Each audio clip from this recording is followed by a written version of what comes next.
Como siempre, en esta reunión hacemos un estudio sobre el Brit Hadashah, sobre el Nuevo Pacto. Vamos a ir al libro de Mateo.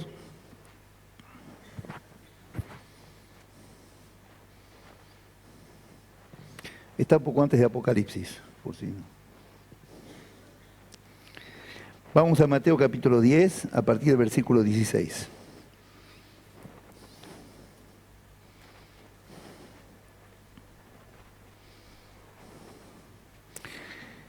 Siempre me pregunto, lo pregunto muchas veces en el Instituto Bíblico, si realmente estamos preparados para lo que va a venir. ¿Estamos preparados para lo que va a venir? ¿Estamos preparados a la persecución, al sufrimiento, a las muertes, las peleas en familias, con amigos, que se dividan las familias, que unos caigan y otros sigan adelante? ¿Estamos preparados para ver la destrucción? Hay que prepararse. Porque en general se habla de las cosas lindas, lo que la gente quiere escuchar. Vení, mañana vas a ser millonario, mañana te vas a curar del cáncer, deja tu auto, tu casa, a ver cómo te curas del cáncer. Pero de lo que va a venir se habla poco porque da miedo, asusta. Apocalipsis casi ni se habla. Mateo sí nos habla de esto ahora, y el Señor también. Habla de las persecuciones que van a venir. Y eso ya es medio, no nos gusta mucho. Preferimos los cuentos de hadas. Preferimos las fantasías, las fábulas. Pero la realidad de Dios es que no hay fábulas. Cuando empezamos este camino hay que saber a qué nos afrontamos, nos enfrentamos. A lo bueno y a lo duro. El Señor nunca mintió ni ocultó nada. Hoy en día muchos predicadores sí ocultan y mienten. Porque les gustan las cosas lindas, entonces la gente llena el lugar y ofrendan mucho. Porque le dicen cosas lindas, lo que quieren escuchar. Están comprando lo que quieren escuchar. Pero los que predicamos y queremos enseñar la palabra de Dios verdadera y toda su extensión de la palabra, hay que hablar de lo bueno y de lo que va a venir. Y tenemos que prepararnos para eso. Porque si no nos preparamos, el sufrimiento va a ser mucho peor. Hay que prepararse.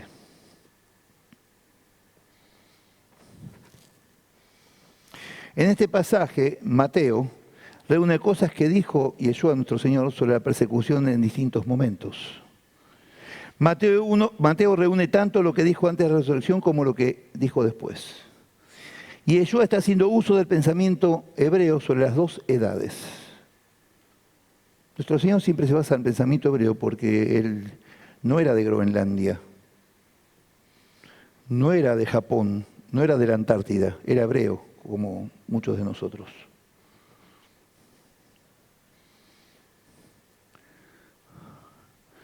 La edad presente, este es el concepto judaico. Hay dos edades. La presente, que es terriblemente mala, y la de oro, el Olam Habá, el mundo por venir. En el medio del presente y el Olam Habá, el día del Señor. Y ahí te quiero ver. En el Reino cantamos Bayom Ha'u, Idea Adonai Echad. El día aquel, Dios será uno. Y las profecías dicen que todas las naciones vendrán a adorarlo ¿a dónde? A Jerusalén.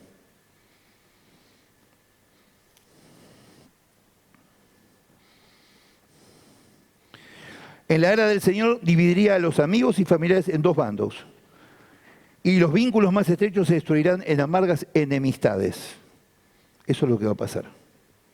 Hay que prepararse, ¿eh? Nadie diga después, a mí me mintieron. Y Yeshua manifiesta su honestidad diciendo lo que iba a pasar es a los que lo seguían. Y no era justamente un lecho de rosas. El Señor no usaba métodos del mundo diciendo que todo era color de rosas, sino que los enfrentaba con la realidad de lo que se esperaba. En las congregaciones hay que aprender a no mentir y a no permitir que nos mientan. En general las personas, y menos a los que recién están empezando este camino o quieren venir a escuchar. Y algunos dicen, no, no les digamos nada para no asustarlos de entrada. No hay nada mejor que enfrentar a la gente con las realidades, lo bueno y lo difícil. Las bendiciones y las alegrías, alegrados y regocijados en el Señor, pero también lo que significa esto.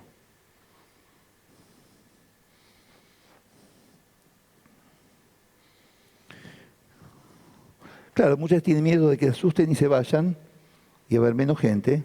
Claro, al haber menos gente que hay menos ofrendas. ¿Qué vamos a hacer? Hay que enseñarles y presentarles lo que significa el amor y la bendición del Señor, pero también la realidad de lo que significa seguirlo fielmente y no contar fantasías y no contar lo que nunca va a suceder. Porque nadie sabe lo que va a suceder exactamente. Sabemos ciertos datos. Así que no podemos decir esto va a ser así. Según la palabra entendemos que va a ser así. Ahora Dios puede decir otra cosa. Porque Dios, es el Shaddai, el Todopoderoso, el que todo lo puede y hace lo que se le da la gana y no nos va a pedir permiso. Si alguno cree que le va a pedir permiso, olvídese. Está soñando. O le mintieron, una de dos. 10:16 de Mateo. Yo os envío como ovejas en medio de lobos. Qué agradable, ¿no? Sed pues prudentes como serpientes y sencillos como palomas.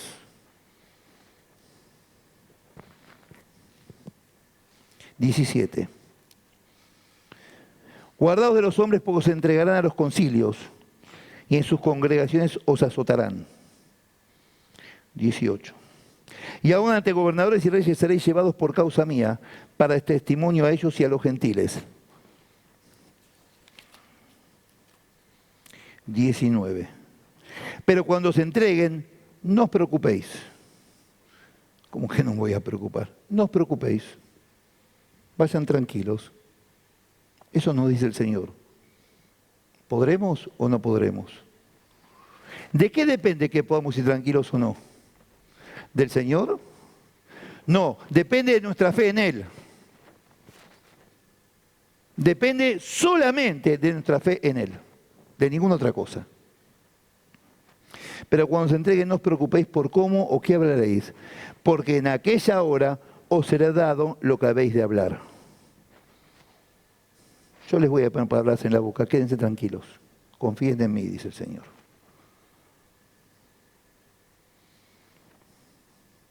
20. Pues no sois vosotros los que habláis, sino el Ruaj de vuestro Padre que habla en vosotros. 21. El hermano entregará a la muerte al hermano y el padre al hijo. Los hijos se levantarán contra los padres y los harán morir. Voy a seguir. ¿Alguien quiere irse? Puede hacerlo. La puerta no está con llave.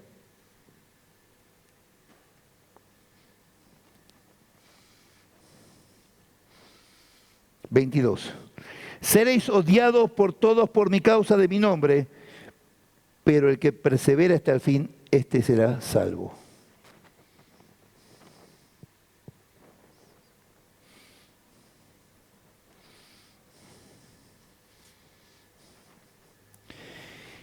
Yeshua presentó 3 clases de adversidades. 1. El Estado los perseguiría, los llevarían a consejos, a los reyes y a los gobernadores. Cuando llevaran a los hombres del Señor a tribunales, no tenían que preocuparse por lo que iban a decir.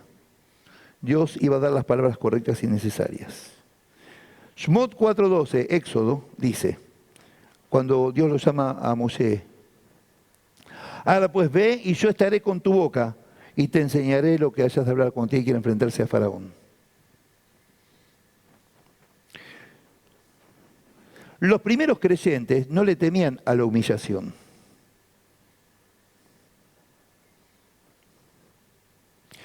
No temían a los dolores crueles ni a la agonía. A lo que le temían era a la falta de habilidad para hablar y la defensa, dejando en mal lugar la fe y el nombre del Señor. A eso le temían. A eso le temían. Dios promete que cuando sean juzgados por su fe, les vendrían las palabras a utilizar.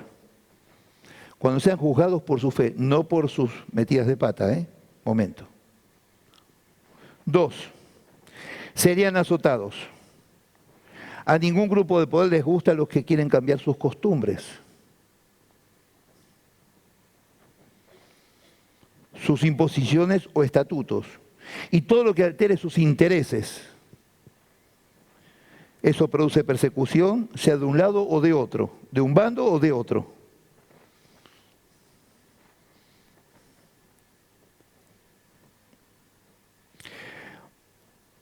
En las sinagogas, por supuesto, iban en contra de sus miradas y en muchos grupos gentiles creyentes también.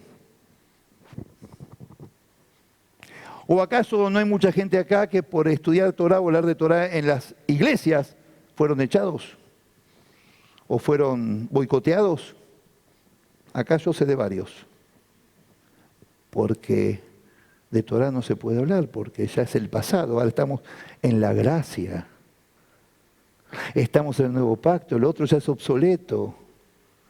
Pero sin embargo Dios dijo en la Torah que su palabra es por perpetuidad. ¿Cómo es eso? Acá hay una contradicción, parece. ¿Quién se equivoca, Dios o los que dicen estas barbaridades? Creo que Dios no se equivoca.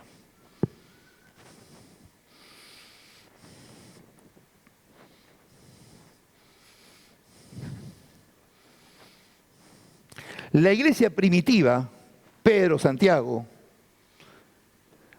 ¿a qué se dedican a estudiar? Torah y el mueble del Ruach HaKodesh. Y la obra del Ruach HaKodesh. En el año 100 fueron declarados herejes por estudiar Torah. Era herético. ¿Cómo? Sí.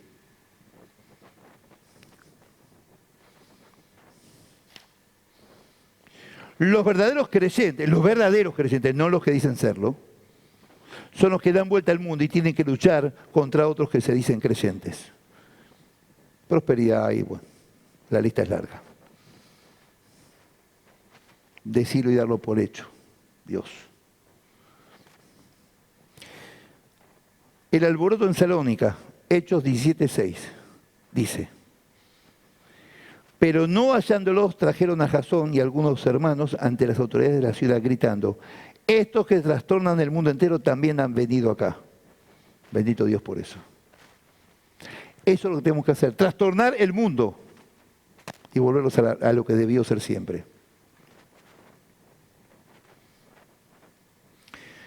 Muchas veces cuando se viene con el verdadero mensaje de Dios, hay que vivenciar el odio y la enemistad, que ya no pueden aceptar que ven una fe inventada por ellos, negando la verdadera palabra de Dios. Esto sucede en todo tipo de lugares, de cualquier denominación.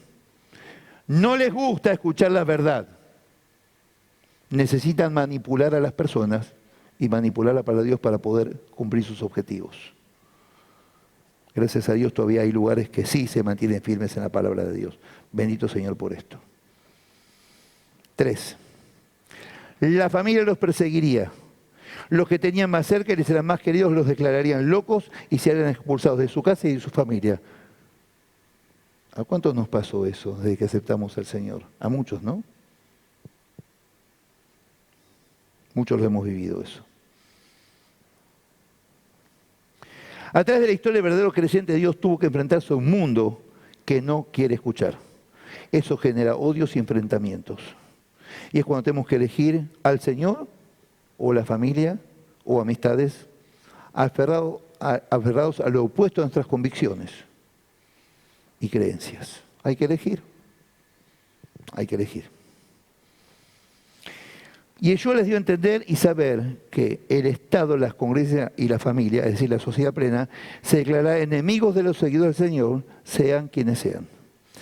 En principio para muchos sería difícil de entender porque querrían perseguir a los que querían vivir en pureza, justicia y respeto. A eso se va a perseguir, porque la justicia implica anular las mezquindades humanas. Eso es justicia. Dejar de ser mezquino, dejar de ser egoísta, dejar de manejar a las personas, dejar de mentir, empezar a respetar al prójimo y no avasallarlo. Para otros es fácil comprender esto. les rompe las estructuras de todo tipo, les mostraría sus propias miserias e injusticias y se sentirían juzgados. Y estarían tratando de desenmascararlos y avergonzarlos y ponerlos en evidencia. Roma tuvo muchas razones buenas para justificar esto. 1. Acusando a los creyentes por comer carne humana. Sí. Ah, ¿no sabían eso? ¿Por qué? ¿Qué se imaginan? ¿A qué se referían? A la mal llamada Santa Cena. Estaban comiendo el cuerpo del Señor. Canibalismo. Excusas, por supuesto. Comían el cuerpo y encima se chupaban la sangre. ¿Qué tal? Claro, pues el alcohol es peligroso, no es bueno, entonces toman sangre.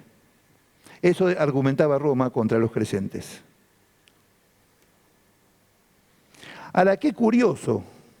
Después, en la Edad Media, la iglesia persiguió a mi pueblo porque en la cena de Shabbat, en el Kiddush, matábamos chicos cristianos y nos tomábamos su sangre. Fue el motivo para una de las grandes persecuciones en la época medieval. Los judíos matan a sus hijos para beber su sangre en la cena de Shabbat. Se imagina quién fue uno de los que largó esto, ¿no? Hace falta nombrarlo. Hace unos años se declaró los 500 años de lo que hizo, ¿no? ¿Quién va a ser?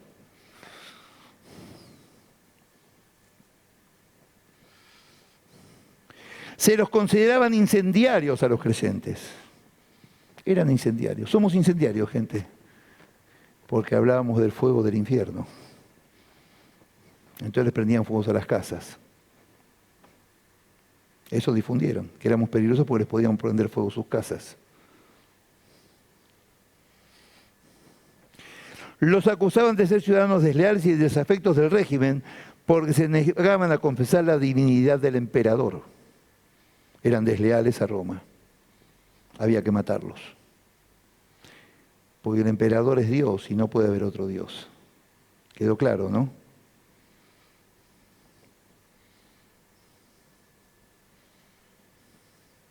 Se acusaba a los creyentes de romper los vínculos familiares. Es cierto que la fe en el Señor dividía familias y para los paganos esto enfrentaba familias, incluso esposo y esposa, hijos y padres, hermanos. 3. Había un problema gravísimo para Roma y eran los esclavos. Otro tema, la esclavitud.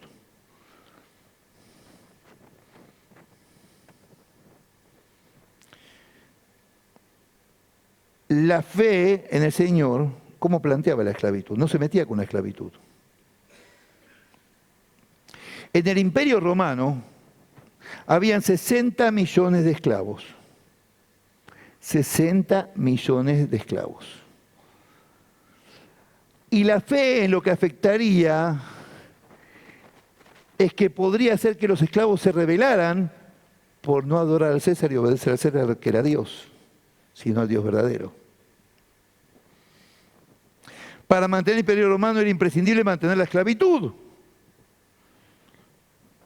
Nada que los hiciera pensar en rebelarse se podía permitir. Había que terminar con esto.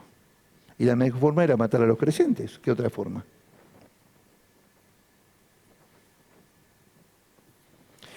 Lo que influenciaba a rebelarse, no es que se incentivaba a los esclavos a rebelarse, pero cuando se reunían con la congregación, se los trataba como iguales.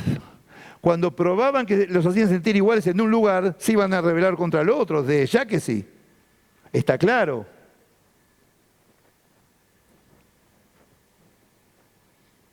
Por la manera en que en las reuniones de creyentes se trataba a los esclavos, Roma interpretaba que esto iba a conducir a querer liberarse y por lo tanto a combatir contra Roma. Tiene lógica el pensamiento romano. Yo también pensaría lo mismo. 4. Por supuesto que esta fe afectó seriamente los intereses de la fe pagana, desde ya que sí.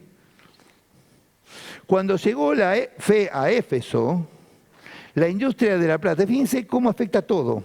La industria de la plata se vio muy afectada. ¿Por qué? ¿Qué tiene la plata con esto? Pues fabricaban imágenes de plata y ya la gente no las compraba porque no podían adorar imágenes. ¿Se entendió? Qué bueno. Hechos 19, 24 al 27.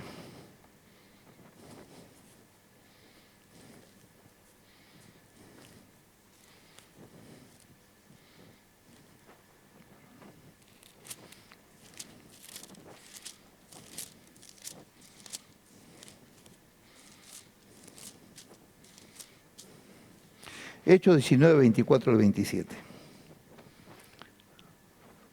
Porque un platero llamado Demetrio, que hacía de plata templecillos de Diana, daba no poca ganancia a los artífices, a los cuales reunidos con los obreros del mismo oficio dijo: sabéis que de este oficio obtenemos nuestra riqueza. Pero veis y oís que este Pablo, no solamente en Éfeso, sino en casi toda Asia, ha apartado mucha gente con persuasión, diciendo que no son dioses los que se hacen con las manos. Y no solamente hay peligro de que nuestro negocio venga a desacreditarse, sino también que el templo de la gran diosa Diana sea estimado en nada y comience a ser destruida la majestad de aquella quien venera toda Asia y el mundo entero. Quedó claro, ¿no? Comenzaron los romanos a tomar medidas porque los templos paganos comenzaron a quedar vacíos, ya que muchos dejaron de adorar a los dioses paganos. Todo se veía afectado.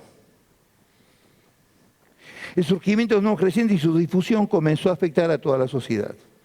Estos son parte de los motivos que justificó la persecución por parte de Roma y de todos los que no aceptaban la verdadera palabra de Dios. 10:23. Cuando os persigan en una ciudad, huid a otra.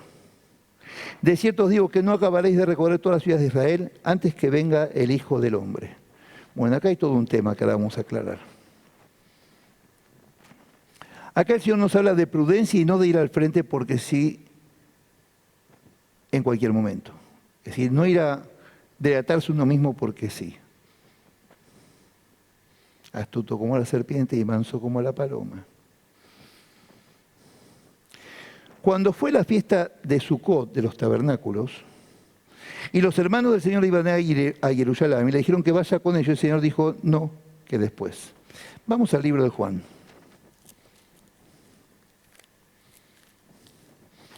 Juan 7:2. Estaba cerca la fiesta de los judíos, la de los tabernáculos. 3. Y le dijeron sus hermanos, sal de aquí, vete a Judea, para que también tus discípulos vean las obras que haces. 4. Porque ninguno que procura darse a conocer hace algo en secreto. Si estas cosas haces, manifiéstate al mundo. Eso pasa cuando lo queremos aconsejar a Dios lo que tiene que hacer, ¿vieron? 8, 7, 8. Subid vosotros a la fiesta. Yo no subo todavía a esa fiesta porque mi tiempo aún no se ha cumplido. No era el tiempo de rebelarse. 10. Pero después que sus hermanos subieron, entonces él también subió a la fiesta, no abiertamente, sino como en secreto.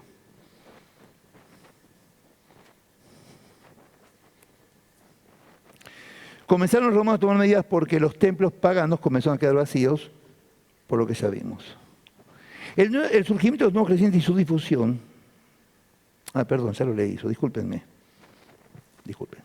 Hubieron creyentes de los tiempos que trataban de ser mártires gratuitamente. ¿Vieron? Como el que se autoflagela, ¿no? Como esos matrimonios jóvenes que dicen vivir en santidad y no tienen más relaciones. Acá hubieron casos de esos.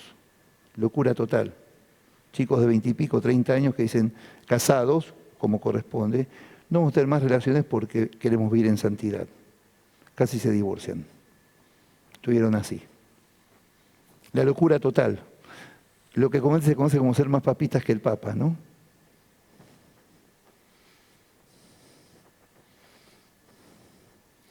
Les digo que no tenía que haber desperdicio gratuito de vidas que tuvieran fe y entregarse por el solo hecho de ser mártires. No debían perder sus vidas de una manera que no ayudaba en nada. Tomando del judaísmo el ejemplo que sostiene que solo se justifica entregar la vida cuando se tratara de santificación pública o profanación abierta del nombre de Dios, es una de las bases del judaísmo. Hilul Hashem se llama eso, maldecir el nombre de Dios. Cuando esta agresión pública no estaba en juego, uno podía salvar la vida quebrantando la Torá, pero no había justificación por cometer idolatría, adulterio o asesinato. Se pone un ejemplo claro de esto. Si un soldado romano se ponía a decirle burlándose y sin otra intención más que de humillar y dejar por tonto a un judío, comed este cerdo. En este caso puede comer, porque las leyes de Dios se dan para la vida y no para la muerte. Pero si el romano decía, come este cerdo en señal que abjuras del judaísmo, o sea que desistes de tu fe, come este cerdo en señal que estás dispuesto a dar culto a Júpiter y al emperador, entonces el judío debe morir antes que comer, antes de mancillar el nombre de Dios. Pero siempre primero está la vida, salvo que haya blasfemia del nombre de Dios. En cualquier tiempo de persecución, el judío debe estar dispuesto a morir antes que negar su fe. Esto es base del judaísmo. Las palabras de la Torá son solo firmes para el hombre que está dispuesto a morir por ellas. Para el judío estaba prohibido perder la vida en un acto innecesario de martirio. Dice el texto bíblico que leímos en Mateo, no acabaréis de recorrer Israel antes que venga el Hijo del Hombre. Se entiende que antes que termine de difundir la palabra de Yeshua en la tierra prometida, Él volvería y se cumpliría la promesa. Así se entiende si no lo analizamos profundamente y no buscamos comprensión. Pero no es lo que pasó. Porque esto no sucedió. Y puede significar que Yeshua se equivocó. Puede pensarse que predijo algo que no sucedió. Puede pensarse, no digo que sea así. Puede interpretarse así. Es lo que interpretó la gente muchas veces.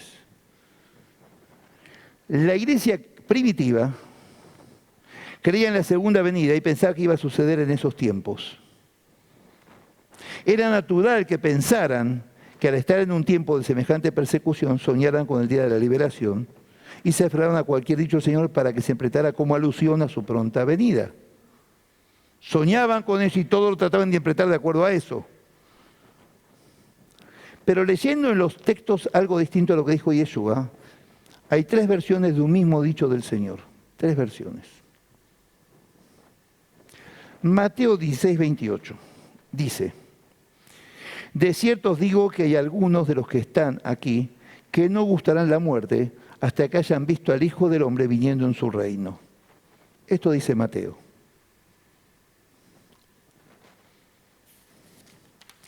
Marcos 9.1 dice algo parecido, pero no dice lo mismo. También les dijo, de cierto os digo que hay algunos de los que están aquí que no gustarán la muerte hasta que hayan visto el reino de Dios venido con poder. No dice hasta que haya venido el Hijo del Hombre. Dice hasta que hayan visto el reino de Dios venido con poder. No lo nombra el Señor. No habla del Hijo del Hombre. El reino que viene con poder. Lucas 9:27 dice, pero os digo en verdad que hay algunos de los que están aquí que no gustarán la muerte hasta que vean el reino de Dios. El que es diferente es Mateo. Pero Marcos y Lucas dicen prácticamente lo mismo. Son 3 versiones de lo mismo dicho por el Señor, aunque la de Marcos es la más antigua y puede ser la más exacta. Y dice que había algunos de los que estaban escuchando a Yeshua que no morirían antes de ver el reino de Dios viniendo con poder.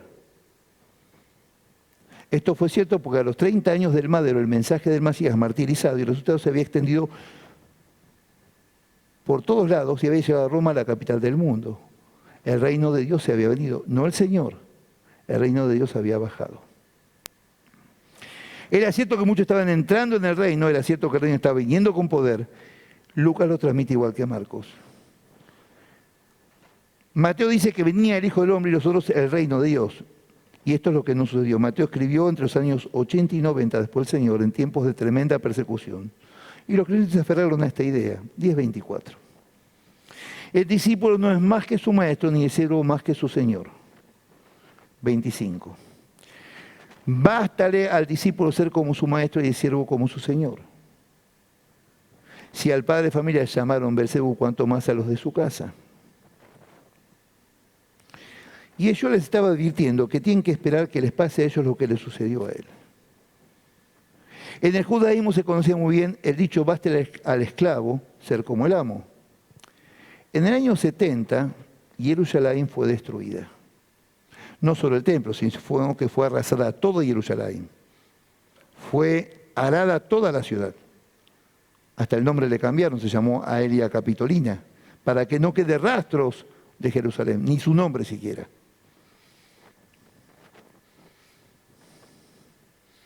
Todo quedó en ruinas, templo y ciudad. Vino la dispersión hebrea por todos lados, se lamentaron y hubo duelo por este motivo. Dijeron los sabios, ¿cómo puede lamentar un judío sus penurias personales cuando fue destruido el templo?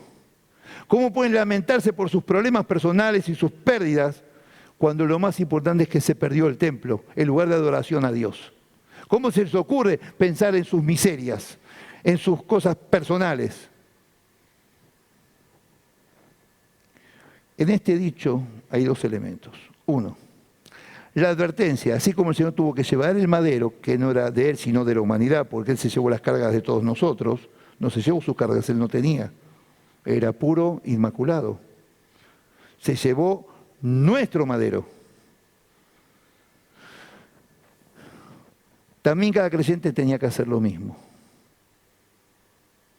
Sentir lo que Él sintió, para que no volvamos al pecado. Y Yeshua nos llama a participar de su gloria, pero también de su sacrificio. Para que valoremos lo que hizo, nos demos cuenta, nos pongamos en lugar de lo que tuvo que pasar por todos nosotros. Ante el sufrimiento tenemos que ser conscientes que estamos por el camino que caminaron los pies de nuestro Señor. Cuando nuestra fe nos cuesta por lo que tenemos que sufrir, a veces es cuando estamos más cerca de la comunión de nuestro Señor y Salvador y con todos los mártires. Comunión, algo común, algo que nos une, algo que tenemos en común. El sufrimiento por el dolor de nuestro Señor. Así como participamos de la comunión con su sacrificio, también participamos y experimentamos el poder de su resurrección, porque salimos personas nuevas cuando lo aceptamos a Él. Resurgimos, como resurgió Él al tercer día.